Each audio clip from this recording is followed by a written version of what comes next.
Alan, society teaches that drug and alcohol abuse are bad and recovery is good, but the sobering reality is there aren't nearly enough facilities for those trying to kick dangerous addictions. Those that do exist may be unregulated and in some places are unwelcome.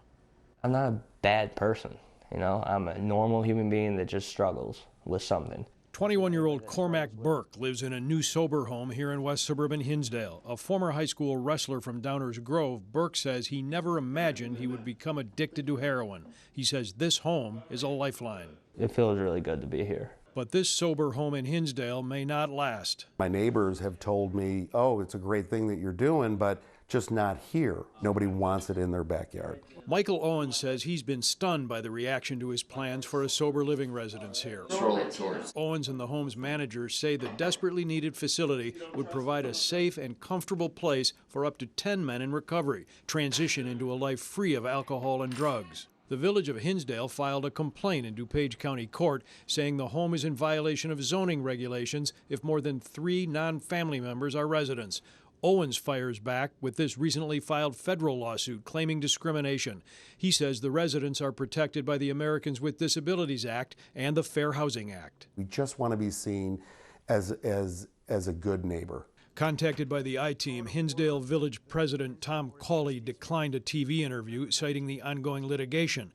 We also contacted neighbors who declined to comment. I think a lot of people who set up these houses are trying to do a good thing. A lot of them are existing quietly in neighborhoods and really don't have a lot of issues and aren't calling a lot of attention to themselves. So right now we're just kind of trying to figure out where they are. In Illinois, state licensing of sober homes is required only if counseling or medical treatment are provided. This 2018 report to Congress on sober homes across the nation cites investigations of unscrupulous behavior at homes in some states, potential insurance fraud, and criminal investigations opened. This is a single room. Dora Dantzler-Wright, community leader and recovery home operator in West Suburban Forest Park, says the state effort to create a public registry of all sober homes is a good start at improving oversight. That gives some validity to what you're doing.